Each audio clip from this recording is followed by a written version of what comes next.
पहला क्वेश्चन है, आड़े हाथों लेना मुहावरे का अर्थ बताइए। 4 ऑप्शन है आपके सामने। पहला है विपत्ति आना, दूसरा है खरी खोटी सुनाना, तीसरा है कर्तव्य पूरा करना और चौथा है आलोचना करना। तो इसमें से करेक्ट आंसर होगा ऑप्शन बी, खरी खोटी सुनाना। आड़े हाथों लेना मुहावरे का अर्थ होता है खरी खोटी सुनाना। ठीक है, चलिए नेक्स्ट क्वेश्चन देखते हैं। मैथिल कोकिल किसे कहा जाता है? ऑप्शन है ए चंदबरदाई, ऑप्शन बी विद्यापति, सी है अमीर खुसरो एंड डी है मैथिली शरण गुप्त। 4 ऑप्शन है आपके सामने, करेक्ट आंसर आपने चूज करना है। तो इसका करेक्ट आंसर होगा Vidyapati, option B. Option B is the right answer. चलिए नेक्स्ट क्वेश्चन देखेंगे। शुद्ध वर्तनी वाला शब्द है, इसमें से आपको चूज करना है शुद्ध वर्तनी वाला शब्द। ऑप्शन ए शुश्रूषा, सभी में शुश्रूषा लिखा हुआ है, तो आपको देखना है कौन सा श सही है, कौन सा श्र सही है एंड कौन सा दूसरा वाला श सही है। तो इसका करेक्ट आंसर होगा ऑप्शन ए शुश्रूषा। ठीक है, चलिए आगे बढ़ते हैं। नेक्स्ट क्वेश्चन, रातों रात में कौन सा समास है? क्वेश्चन 4 है आपके सामने, रातों रात में कौन सा समास है? ऑप्शन ए है अव्ययी भाव समास, ऑप्शन बी है तत्पुरुष समास, ऑप्शन सी है द्वंद्व समास एंड ऑप्शन डी है कर्मधारय समास। देखिए फ्रेंड्स, ये जो समास है ना, मैं आपको ऑलरेडी करवा चुकी हूँ। नोट्स मैंने आपको टेलीग्राम पर शेयर किए हुए थे पीडीएफ फॉर्मेट में, और ट्रिक के साथ मैंने आपको समास पढ़ाए हुए थे। आप वो वीडियो ज़रूर देखिएगा। अगर आपको वो वीडियो ना मिले तो आप मुझे कमेंट कर सकते हैं, मैं उस वीडियो का लिंक आपको प्रोवाइड करवा दूंगी। अगर एक बार आप वो वीडियो देख लेते हैं, ट्रिक के साथ उसे समझ लेते हैं, तो आप समास जो है आराम से पहचान पाएंगे। फिर आपको कोई भी वर्ड दे दें एग्ज़ाम में, आप समास को आराम से पहचान लेंगे। ठीक है, फिलहाल इस क्वेश्चन का आंसर देखेंगे। ऑप्शन ए सही होगा, अव्ययी भाव समास। ठीक है, अव्ययी भाव समास। चलिए आगे बढ़ते हैं और नेक्स्ट क्वेश्चन देखते हैं। क्वेश्चन 5वां, जलज का अर्थ कमल है, तो जलद का अर्थ क्या होगा? ऑप्शन ए है वर्षा, ऑप्शन बी है मेघ, ऑप्शन सी है ओला, ऑप्शन डी है ओस। तो इसका करेक्ट आंसर हो जाएगा ऑप्शन बी, मेघ। ठीक है, जलद का अर्थ होता है मेघ। चलिए आगे बढ़ते हैं। नेक्स्ट क्वेश्चन, नीचे दिए गए शब्द समूह के लिए सही शब्द का चयन कीजिए। ये एक सेंटेंस है, वह कवि जो तत्क्षण कविता कर सके उसे क्या कहेंगे?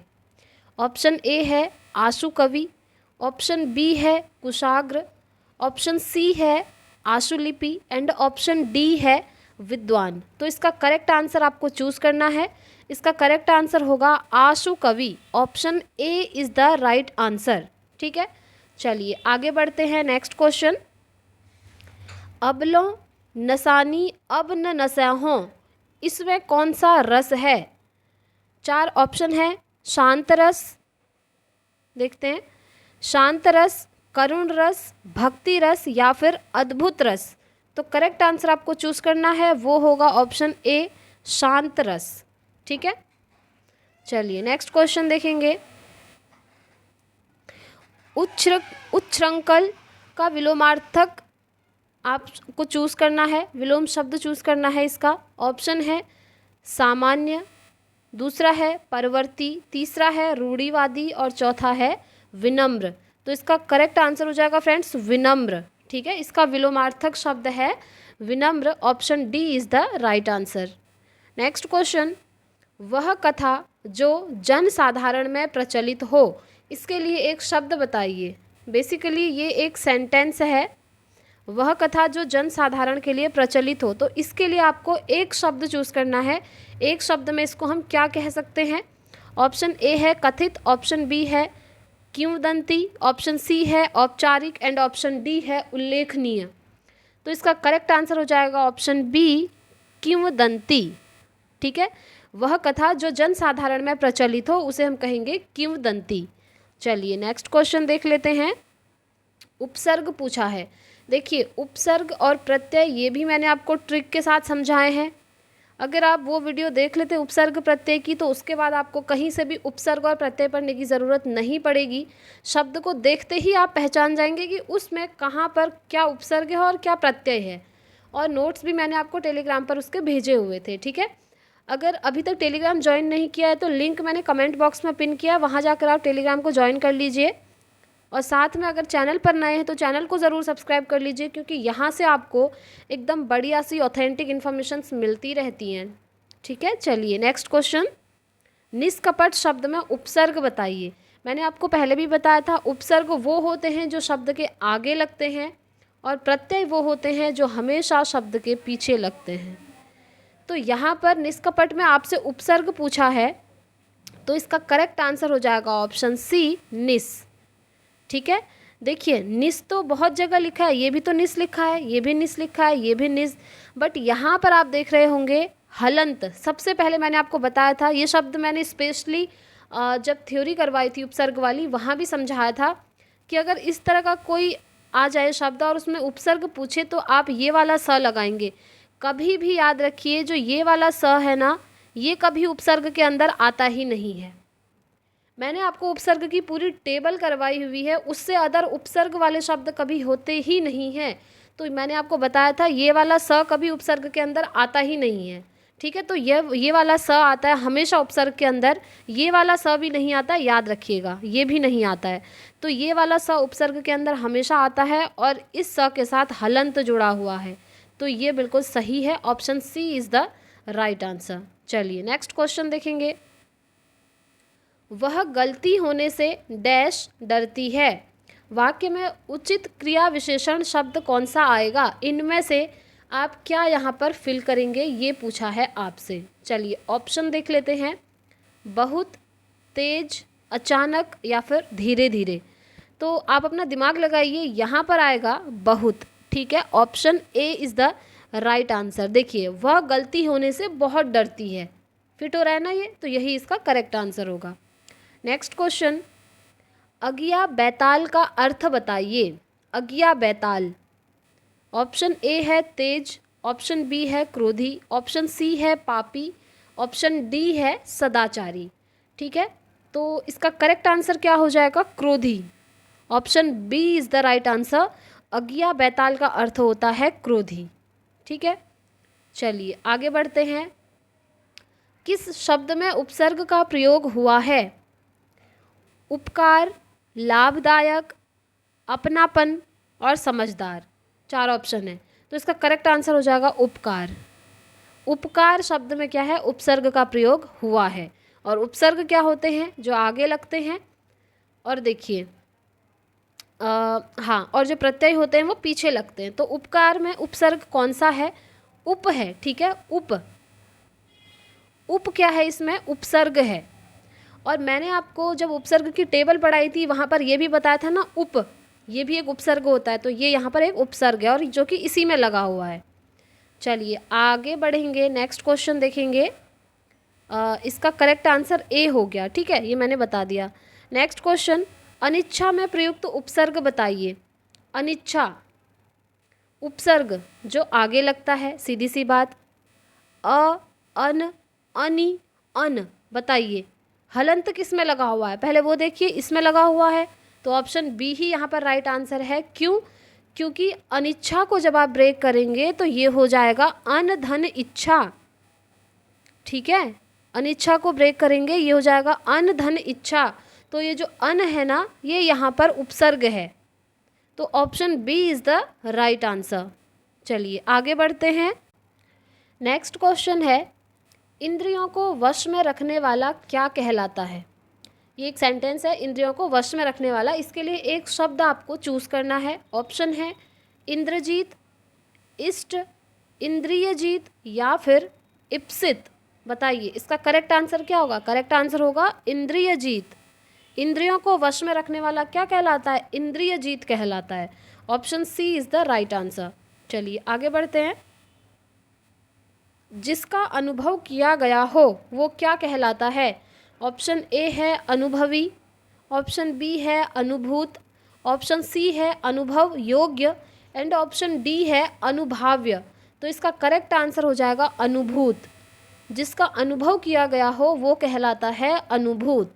ठीक है, चलिए आगे बढ़ते हैं। नेक्स्ट क्वेश्चन, अनिर्वचनीय शब्द का सही अर्थ क्या है? 4 ऑप्शन है आपके सामने। अनिर्वचनीय, ऑप्शन ए है मन को आनंदित करने वाला, ऑप्शन बी है जिसको प्राप्त न किया जा सके, ऑप्शन सी है जो संपूर्ण गुणों से युक्त हो, एंड ऑप्शन डी है जो वाणी द्वारा व्यक्त न किया जा सके। तो इसका करेक्ट आंसर होगा ऑप्शन डी, अनिर्वचनीय शब्द का सही अर्थ है जो वाणी द्वारा व्यक्त न किया जा सके। नेक्स्ट क्वेश्चन है, वकील किस भाषा का शब्द है? ऑप्शन है आपके सामने फारसी, अरबी, तुर्की एंड पुर्तगाली। तो इसका करेक्ट आंसर हो जाएगा ऑप्शन बी, अरबी। ये जो वकील है ना, ये शब्द आपका अरबी भाषा का शब्द है। ठीक है, चलिए नेक्स्ट क्वेश्चन देख लेते हैं। वह कौन सा शब्द है जो प्रायः बहुवचन में प्रयुक्त होता है? ऑप्शन है देव, छात्र, नक्षत्र और प्राण। तो इसका करेक्ट आंसर हो जाएगा छात्र। छात्र जो है प्रायः बहुवचन में प्रयुक्त होता है। ठीक है, नो छात्र नहीं, इसका आंसर होगा, एक मिनट, बहुवचन में कौन सा प्रयुक्त होता है? देव, छात्र, नक्षत्र और प्राण। तो फ्रेंड्स इसका करेक्ट आंसर ऑप्शन डी होगा, प्राण। ठीक है, प्राण जो है बहुवचन में प्रयुक्त होता है। चलिए आगे बढ़ते हैं। नेक्स्ट क्वेश्चन, महिमा शब्द में किस प्रत्यय का प्रयोग हुआ है? महिमा, देखिए प्रत्यय पूछ लिया, मैंने आपको बताया था जो प्रत्यय होते हैं वो हमेशा पीछे लगते हैं। तो इसमें प्रत्यय क्या है? इमा है। ठीक है, इमा क्या है? इसमें प्रत्यय है महिमा में। तो option D is the right answer. लोभी विशेषण किस विधि से निर्मित शब्द है? ऑप्शन ए है संज्ञा विधि, ऑप्शन बी है सर्वनाम विधि, ऑप्शन सी है क्रिया विधि एंड ऑप्शन डी है प्रत्यय विधि। तो इसका करेक्ट आंसर आपको चूज करना है। इसका करेक्ट आंसर होगा प्रत्यय विधि। ठीक है, option D is the right answer. चलिए नेक्स्ट क्वेश्चन देखेंगे। जिन स्वरों के उच्चारण में 2 मात्रा का समय लगता है या ह्रस्व स्वर से दुगना समय लगता है उनको क्या कहा जाता है? तो उनको कहा जाता है फ्रेंड्स गुरु स्वर। ठीक है, ये आपको याद रखना है, उनको कहा जाता है गुरु स्वर। जिन स्वरों के उच्चारण में 2 मात्रा का समय लगता है या फिर ह्रस्व स्वर से दुगना समय लगता है उनको क्या कहेंगे? उनको कहेंगे गुरु स्वर। ठीक है, option B is the right answer. Next question, तकदीर शब्द है, तकदीर कौन सा शब्द है? तत्सम है, फारसी है, तद्भव है या फिर अरबी है? तो ये है फ्रेंड्स अरबी शब्द। जो तकदीर है वो अरबी शब्द है। Option D is the right answer. Next question, निम्नलिखित में से कौन सा शब्द तत्सम नहीं है? नहीं है पूछा है। ठीक है, प्रागूर्ण, द्विषष्ठी, पीढ़ी और विग्रह। तो इसका करेक्ट आंसर है ऑप्शन सी, पीढ़ी। ठीक है, पीढ़ी शब्द जो है तत्सम नहीं है। चलिए आगे बढ़ते हैं। नेक्स्ट क्वेश्चन, जिन शब्दों का रूप सदैव समान रहता है उन्हें डैश कहते हैं। उन्हें क्या कहते हैं बताइए? क्या उन्हें अव्यय कहते हैं या फिर वचन कहते हैं या क्रिया कहते हैं या फिर लिंग कहते हैं? एक ऑप्शन आपको चूज करना है और इसका करेक्ट आंसर होगा अव्यय। ठीक है, करेक्ट आंसर होगा अव्यय। नेक्स्ट क्वेश्चन देखेंगे। धीरे चलो में अव्यय का कौन सा प्रकार है? धीरे चलो, ऑप्शन ए है क्रिया विशेषण, ऑप्शन बी है संबंध बोधक, ऑप्शन सी है समुच्चय बोधक एंड ऑप्शन डी है विस्मयादि बोधक। तो इसका करेक्ट आंसर हो जाएगा ऑप्शन ए, क्रिया विशेषण। ठीक है, चलिए आगे बढ़ते हैं और नेक्स्ट क्वेश्चन देख लेते हैं। किस वाक्य में परिमाणवाचक क्रिया विशेषण है? 4 ऑप्शन है आपके सामने। खेल का मैदान लंबा है, पंकज अच्छा गायक है, मैं सफ़ेद कमीज नहीं पहनता, इस बार बारिश में बहुत ओले पड़े। तो यही इसका करेक्ट आंसर होगा, इस बार बारिश में बहुत ओले पड़े। ठीक है, इसी वाक्य में क्या है? परिमाणवाचक क्रिया विशेषण है। चलिए आगे बढ़ते हैं। नेक्स्ट क्वेश्चन है, मितव्यय शब्द का विलोम होता है। मितव्यय का विलोम आपको चूज करना है, अपव्यय, अल्पव्यय, कृपण या फिर बहुव्यय। तो इसका करेक्ट आंसर हो जाएगा ऑप्शन ए, अपव्यय। ठीक है, मितव्यय का विलोम होता है अपव्यय।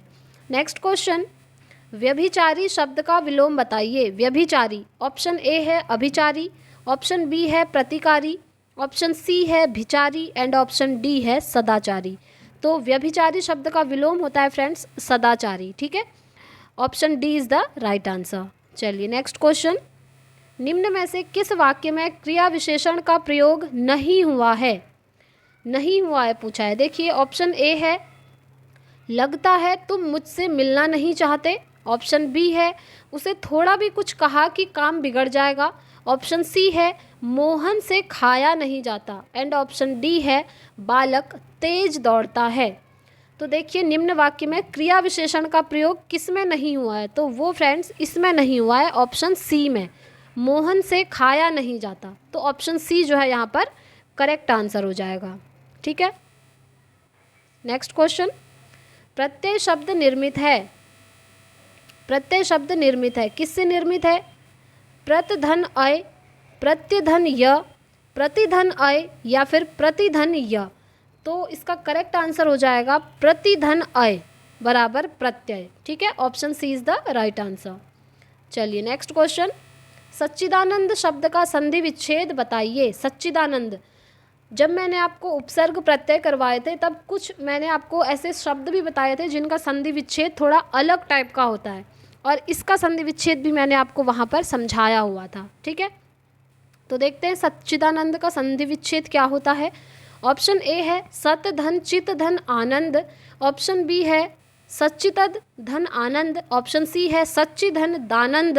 एंड ऑप्शन डी है सत धन चिद धन आनंद। तो आपको इसमें से चूज करना है। देखिए सच्चिदानंद का संधि विच्छेद होगा यहाँ पर ऑप्शन ए सत धन चित धन आनंद बराबर सच्चिदानंद। ठीक है, option A is the right answer. चलिए नेक्स्ट क्वेश्चन देखेंगे, यह मुँह और मसूर की दाल का अर्थ है। ऑप्शन देखते हैं, मसूर की दाल का महंगा होना, मूर्ख अच्छी वस्तु की कद्र नहीं करते, अपने को बड़े व्यक्तियों में गिनना, या फिर अपनी योग्यता से अधिक पाने की उम्मीद। तो यही इसका करेक्ट आंसर है, यह मुँह और मसूर की दाल। इसका अर्थ है अपनी योग्यता से अधिक पाने की उम्मीद। ठीक है, option D is the right answer. चलिए आगे बढ़ते हैं नेक्स्ट क्वेश्चन, चित्त पर चढ़ना का अर्थ है खुशियाँ मनाना, अत्यंत प्रिय होना, शोभा बढ़ाना या फिर सदा स्मरण करना। तो इसका करेक्ट आंसर होगा सदा स्मरण करना। Option D is the right answer. ठीक है, चलिए आगे बढ़ते हैं, इनमें से कौन सा इंद्र का पर्यायवाची शब्द नहीं है? नहीं है पूछा है। ठीक है, पुरंदर ये तो होता है, शक्र ये भी है, मध्वा भी है, बट जो गणाधिप है ये जो है इंद्र का पर्यायवाची नहीं है। ठीक है, तो यही इसका करेक्ट आंसर हो जाएगा। नेक्स्ट क्वेश्चन, शुद्ध शब्द का चयन कीजिए। दीर्घायु या फिर इस तरह से दीर्घायु, दीर्घायु या फिर दीर्घायु। तो इसका करेक्ट आंसर होगा ऑप्शन ए। ठीक है, दीर्घायु। ये बहुत इजी क्वेश्चन है, option A is the right answer. Next question, नौका शब्द का पर्यायवाची बताइए। नौका, ऑप्शन है तिया, तरंगिणी, तरी या फिर तरणिजा। तो option C is the right answer, तरी। नौका शब्द का पर्यायवाची होता है तरी। ठीक है, चलिए आगे बढ़ते हैं नेक्स्ट क्वेश्चन, तीनों काल को जानने वाले को क्या कहते हैं? तीनों काल को जानने वाले को देखते हैं, त्रिकालज्ञ, त्रिकालदर्शी, त्रिकुटी या फिर त्राता। तो इसका करेक्ट आंसर होगा फ्रेंड्स ऑप्शन ए त्रिकालज्ञ। ठीक है, तीनों कालों को जानने वाला क्या कहलाता है? त्रिकालज्ञ कहलाता है। आगे बढ़ते हैं नेक्स्ट क्वेश्चन, संस्कृति शब्द का विशेषण क्या है? संस्कृति, ऑप्शन ए है संस्कृत, ऑप्शन बी है सांस्कृतिक, ऑप्शन सी है सांस्कृति एंड ऑप्शन डी है सांस्कृतिक। तो इसका करेक्ट आंसर होगा ऑप्शन बी सांस्कृतिक। ठीक है, संस्कृति शब्द का विशेषण क्या है? सांस्कृतिक है। चलिए आगे बढ़ते हैं नेक्स्ट क्वेश्चन, इनमें से किस शब्द का अर्थ पतवार भी होता है? आपको चूज करना है कि इसमें से किसका अर्थ पतवार भी होता है। कान, कर्ण, श्रुति, श्रवणेंद्रिय। तो इसका करेक्ट आंसर होगा कर्ण। ठीक है, option B is the right answer. चलिए आगे बढ़ते हैं नेक्स्ट क्वेश्चन, यहाँ से देखते हैं, निम्नलिखित में से कौन सा शब्द यामिनी का पर्यायवाची नहीं है? नहीं है पूछा है। ठीक है, ऑप्शन है आपके सामने चार, निशा, रजनी, विभावरी, और दिवस। तो इसका करेक्ट आंसर होगा दिवस। Option D is the right answer. ये जो दिवस शब्द आप देख रहे हैं ये यामिनी का पर्यायवाची नहीं है, इसलिए यही इसका करेक्ट आंसर हो जाएगा। चलिए आगे बढ़ते हैं। नेक्स्ट क्वेश्चन, आधी रात का समय क्या कहलाता है? ये तो बहुत इजी है। शर्वरी, विभावरी, निशा या फिर निशीथ। आधी रात की बात करिए तो इसका करेक्ट आंसर होगा ऑप्शन डी, निशीथ।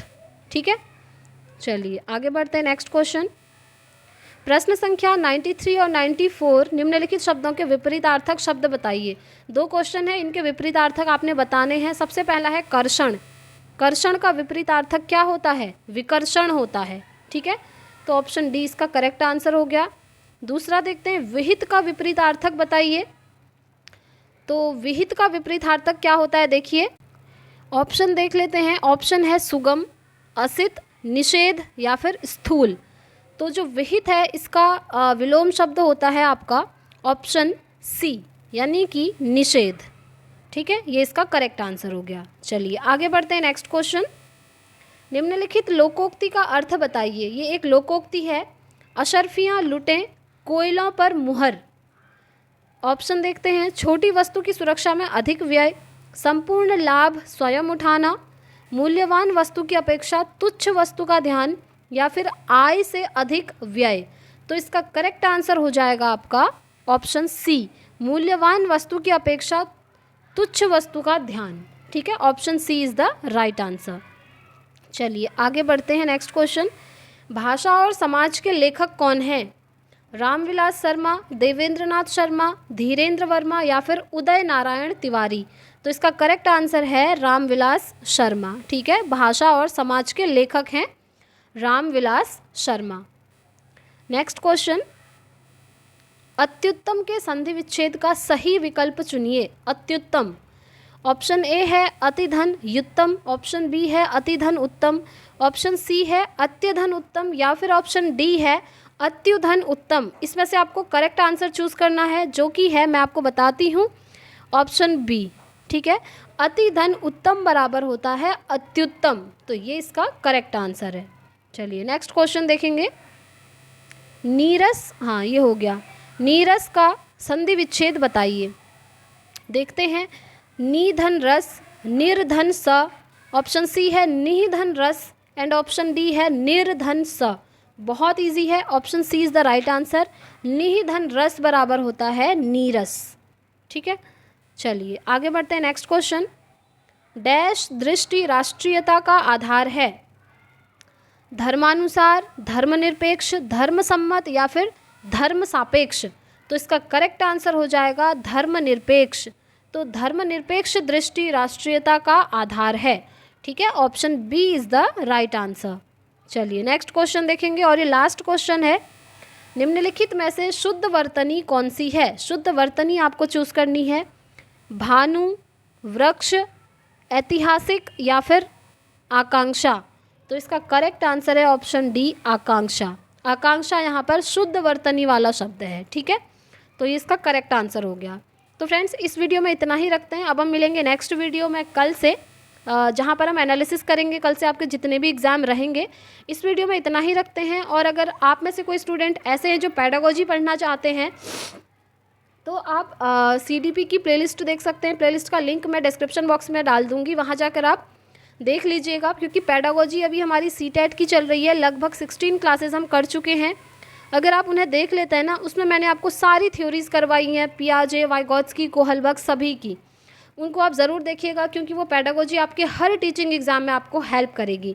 साथ ही आप टेलीग्राम ग्रुप से ज्वाइन हो जाइएगा क्योंकि वहाँ पर आपको फ्री ऑफ कॉस्ट PDF जो है हमेशा मिलते रहते हैं नोट्स के। तो फ्रेंड्स इस वीडियो में इतना ही रखते हैं, मिलेंगे हम नेक्स्ट वीडियो में। तब तक के लिए thank you, bye bye, take care, all the very best.